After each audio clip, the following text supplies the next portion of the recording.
Hey, what's up, everybody? It's Luke, and you're watching Luke the Gathering. Thanks for checking out the channel and being here. I really appreciate it. As always, today it was Friday Night Magic, and it's a week before the Wilds of Eldraine pre-release, and I knew that they were stopping their Lord of the Rings drafts last week. I didn't make a video for that draft. I went 1 and 2, honestly, and then I was a little disappointed in the deck. I ended up not making a video. I probably should have just made a video, but I didn't. So there we go. Didn't do well last week. But we did a Chaos draft this week, a special Chaos draft. 18 people showed up for the draft. That was great. Great numbers there. It was a discounted draft, $15, and lots of fun. So what happened was the store, they just piled in a true chaos, just a bunch of packs, including Unfinity, which now that I recall, I just really did not like playing Unfinity. But anyways, including Unfinity in there, and I ended up getting a Phyrexia All as One pack, Dominaria United, and a Midnight Hunt pack. So those were my 3 packs that I got, and other people got Infinity. Like I said, there was Crimson Vow, there was Adventures in the Forgotten Realms, and other sets were in there. But everyone just got random. It was crazy. And, you know, when you have a draft like this, it's like you have no clue. There's very little synergy that's built into something like this. You don't know what you're going to pull, what you're going to get, what you're going to get past. And so in my mind, I was trying to draft a deck that would work well with itself, and I really did think it worked out well. I went with red-white, sort of aggressive. That's just something that's an overarching theme in so many of the sets.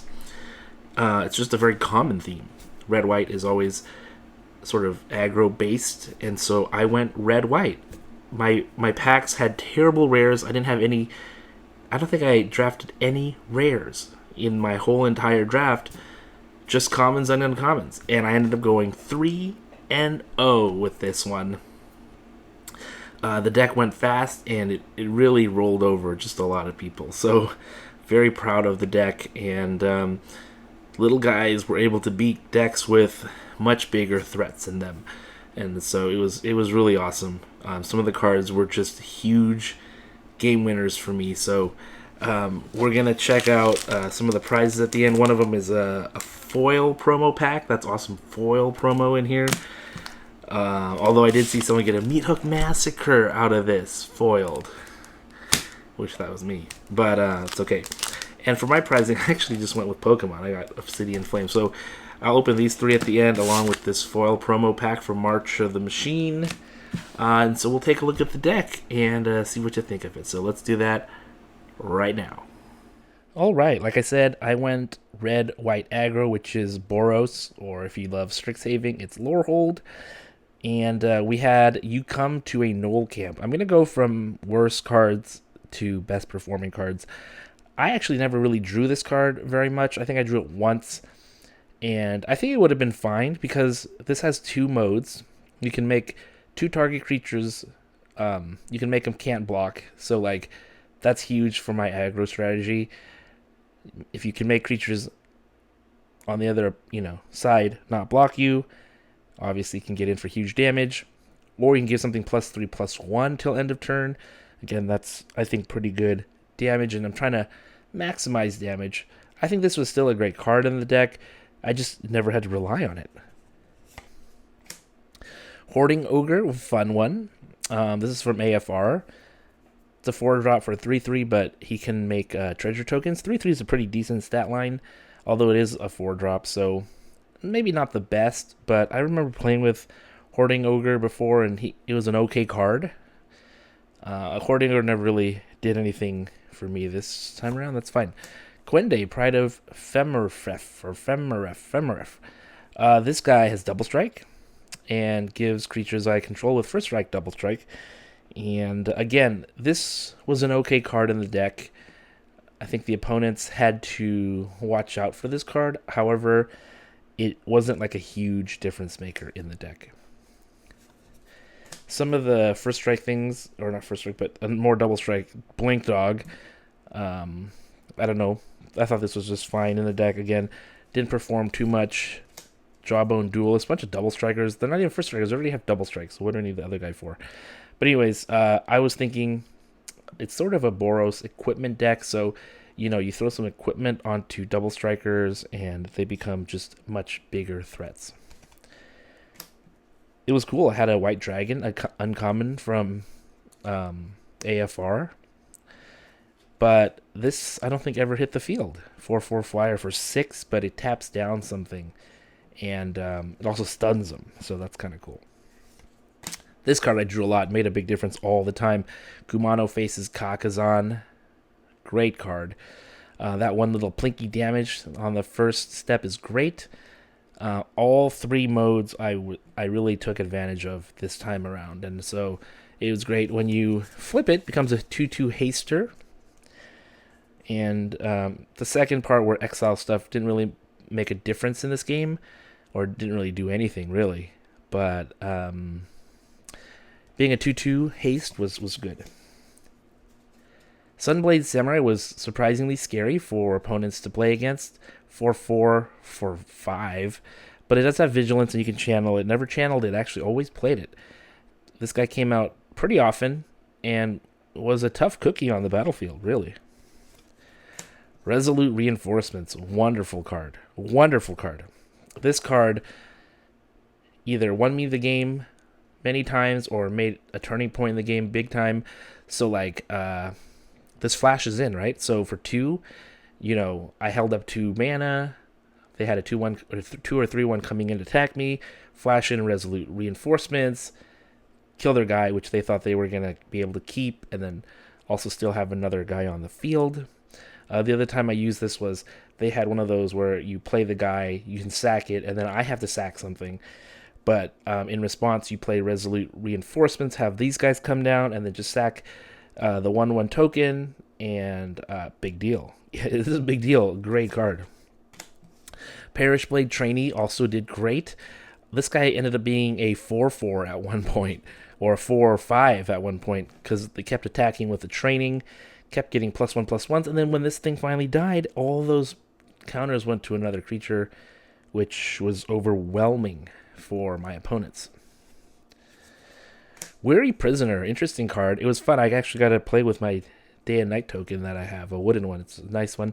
But anyways, this was pretty cool. 2/6 Defender. I mean, works well to defend. And when it does turn night, it becomes a 6/6 Nightbound, just a big creature that attacks all the time. Maybe not the best card, but a card opponents had to worry about because it's still a 6/6. The Furnace Strider is sweet. I love this in Phyrexia All Is One.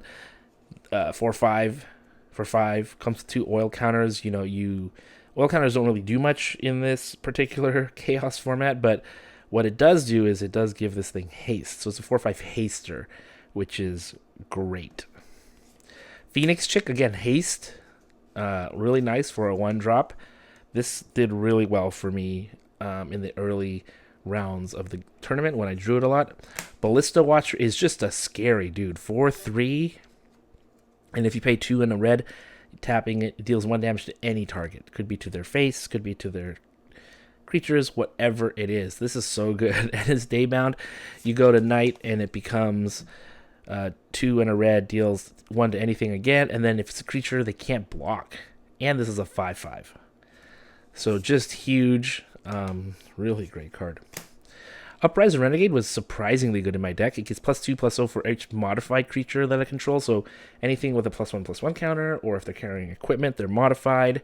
This guy was 5/3 a lot of the time, believe it or not. And it's a 2-drop.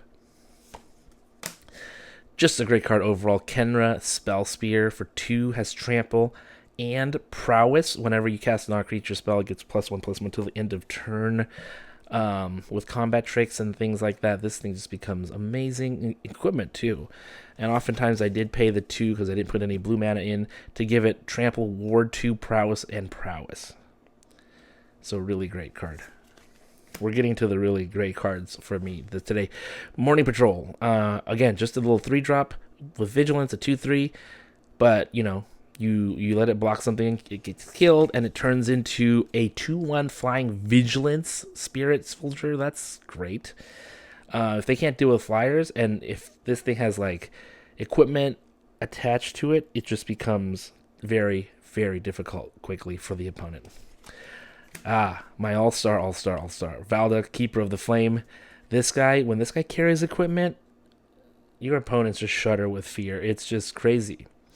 Let me read what this guy does. At the beginning of combat on your turn, for each aura and equipment attached to Valduk, create a 3/1 red elemental creature taking trample and haste, and exile him at the beginning of the next end step. So when this guy's attacking, that's not even attacking. He doesn't even have to attack. As long as he has auras or equipment on, those 3/1s are coming out.